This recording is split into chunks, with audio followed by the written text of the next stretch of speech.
what happened should never happen again. So he is pleading guilty. Terrible thing. Terrible thing. Fact is, they spied on my campaign and they got caught.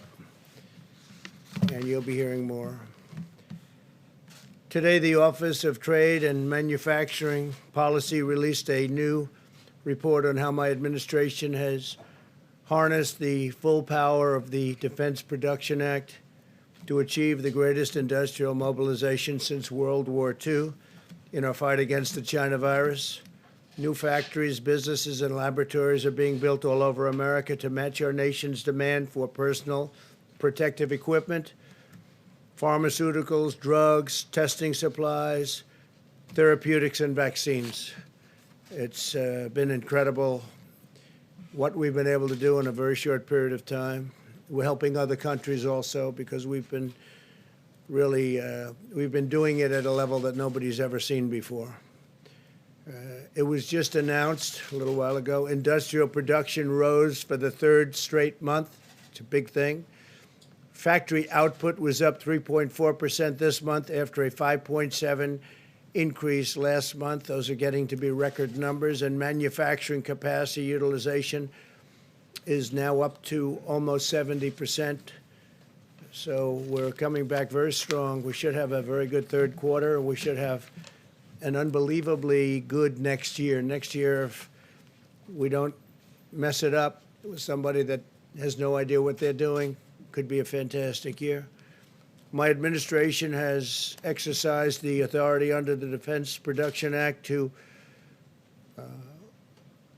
a number and a related authorities at a 78 times, dispersing over $3.5 billion to speed the development and manufacturing of essential materials. So, put it a little bit differently, the administration's exercised the authority under the Defense Production Act and related authorities 78 times. That's a lot, Peter, right? It's a big number, 78 times. Came in very handy. A lot of times we just mentioned it and they did what we asked them to do. Dispersing over $3.5 billion to speed the development and manufacturing of essential materials. I've used the DPA more comprehensively than any president in history. There was a time when the media would say, why aren't you using it? Why aren't you using it? Well, we have used it a lot. Where necessary, only where necessary. For the most part, we've had tremendous cooperation. By invoking the DPA, we mobilized the extraordinary productive might of General Motors to manufacture ventilators. GM repurposed the Kokomo, Indiana plant in just 17 days, an all-time record, and has now produced over 21,000 ventilators. We're also working with Ford Motor Company and General Electric to produce over 30,000 ventilators a month. In Michigan, they've done a great job. Our nation is now the king of ventilators. I say that, the king of ventilators. We're sending them all over the world and helping a lot of countries that could never have ventilators. And it's really, I guess we're looking to produce over 200,000 ventilators by the end of the year. Those are some numbers. So we're helping a lot of countries. In April, I directed 3M to increase its manufacturing of N95 masks. By May, they had increased production by over 1 million masks a day. Think of that. They increased production of masks by over 1 million a day. 3M is now manufacturing an additional 39 million masks a month. We also worked with Honeywell to open factories in Arizona and Rhode Island. They're now producing over 20 million masks a month. By the end of the year, domestic U.S. manufacturing will have produced over 1 billion N95 respirators, and all of them are made right here in the USA. That's a big difference from the past. Overall, we've increased N95 mask production by 400 million masks a year. Now, the media might say, why not 500? Why not 600? Nobody's seen numbers like this ever. We delivered more than $75 million in support to Puritan Medical in Maine. I was up there. As you remember, we had a tremendous visit and tremendous throngs of people along the roads on the way to Puritan Medical. Puritans doubled their production of testing swabs from 20 million to 40 million per month. They're doing a fantastic job, and so is Maine.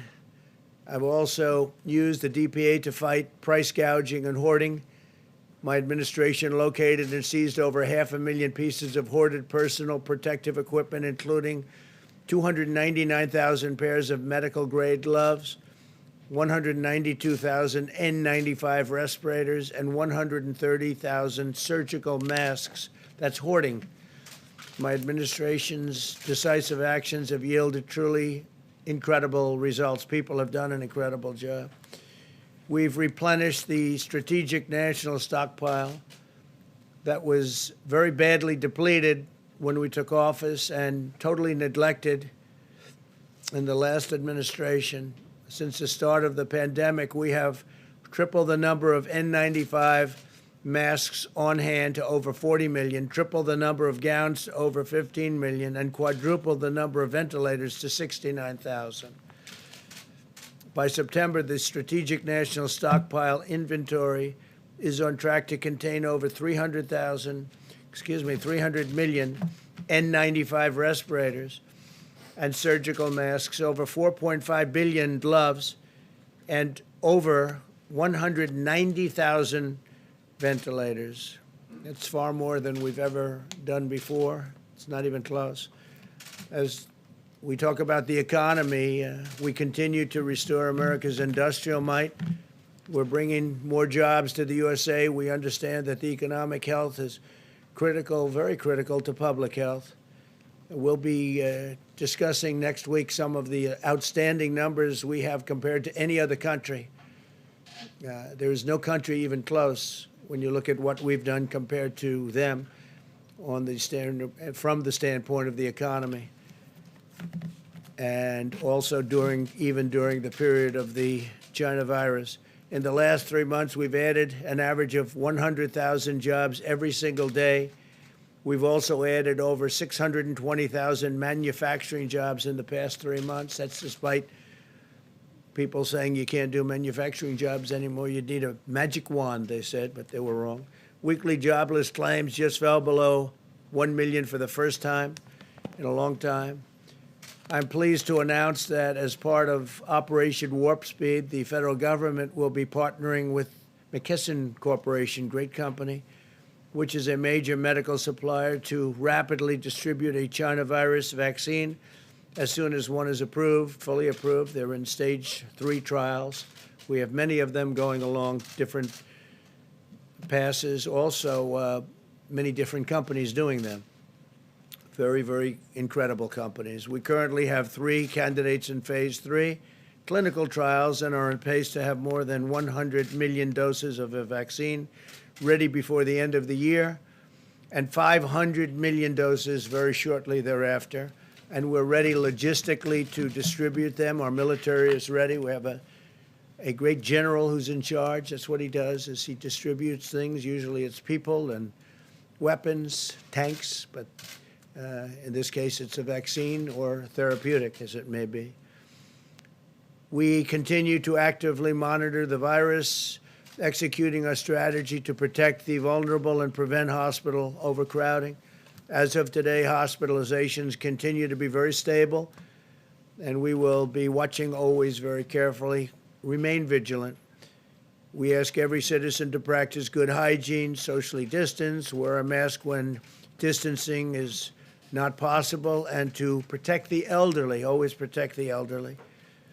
So now we'll take a few questions if you'd like. I say, John, Mr. President, on the issue of more money for the U.S. Postal Service and mail-in balloting, if the Democrats were to give you some of what you want, which you articulated in a series of tweets in the last hour, would you be willing to accept the $25 billion for the Postal Service, including the $3.5 billion to handle they mail-in give us voting? what we want. And it's not what I want, it's what the American people want. So in addition to, and I think, John, as part of your answer, I can read this, but in addition to the executive orders that we signed, which are going to be doing terrific things in terms of payroll tax cut, which is a lot of money coming to a lot of people very quickly. I've directed the Secretary of the Treasury to get ready and send direct payments, $3,400 for a family of four, to all Americans. Democrats are holding this up. I am ready to have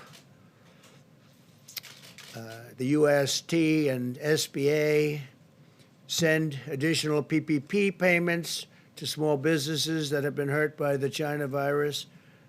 Democrats are holding this up. So we're talking about, those are two things directly involved and really victim of the China virus. We're ready to send. Democrats are holding up. I'm ready to send rental assistance payments to hardworking Americans that have been hurt by the China virus. All of these things are in a list. Democrats are holding this up. I'm ready to send $105 billion to the states to help open schools safely with additional PPE, and Democrats are holding this up. So that's $105 billion to the states to help open schools safely with additional PPE. Democrats are holding that up, right? And I'm ready to send more money to states and local governments to save jobs of our great police, our firefighters, our first responders, and teachers. It's all ready to go. Democrats are holding it up. So they're holding, John, all of that up. So if they were to give you that, Yeah, you would they would sign do off that. on the money for the Postal Yeah, Service? but they're not giving it to me. They're giving it to the American people. I mean, giving it. To agree to that? Yeah, I would certainly do that, sure. I would do that. Now, I just want to follow up on that, and then a quick question. Just when you said that you've directed Secretary Mnuchin to ready direct payments, are you speaking about something you're going to do independently, or that you're just waiting for the legislative I'm waiting for the package? Democrats to approve it. Okay? And then I wanted to ask you, you congratulated Marjorie Taylor Greene in a tweet. You called her a future Republican star. Greene has been a proponent of the QAnon conspiracy theory. She said it's something that would be worth listening to. Do you agree with her on that? Well, she did very well in the election. She won by a lot. She was very popular. She comes from a great state, and she had a tremendous victory. So absolutely, I did congratulate her. Please, go ahead. Specifically on QAnon and Go her ahead, decision please. to embrace that conspiracy theory. Do you agree with her on that? That was the question? Go ahead, please. I just wanted to ask you, what ails your brother Robert and how's he doing? Yeah, I have a wonderful brother. We've had a great relationship for a long time, from day one. It's a long time ago, and he's in the hospital right now, and hopefully he'll be all right. But he's having a hard time. I wanted to ask you also really quickly about Putin's invitation to join a video summit with Iran and other world powers. Would you accept that invitation? I haven't been told of it yet. I heard there's something, but I haven't been told of it yet. Thank you, Mr. President. Two questions on vaccines. First, once a vaccine is ready, who should get it first? I will rely on the doctors to tell me that. I would say probably the elderly. I would say nursing homes. A lot of people said, would you take it? I said, I'll take it if they want, or I'll go first or last. I'll do whatever they want me to do. But I would think that the elderly, the people that are most vulnerable to the disease, and we're actually making those lists right now, mostly nursing homes and retirement centers. Yeah. Russia has approved the vaccine. What do you know about the vaccine? Have you spoken to Russian officials about it? We don't know much about it. We hope it works. We do. We hope it works. They've cut off certain trials, and we just feel it's important to go through the process. We have numerous different vaccines that we think are going to work, but we want to go through a system of trials. We're very advanced. We're very we'll be announcing something in the not-too-distant future, also with therapeutics, which I think are very, very important. Yeah, please. Thanks, Mr. President. I had two, one on China and then one on oil. The first one on China.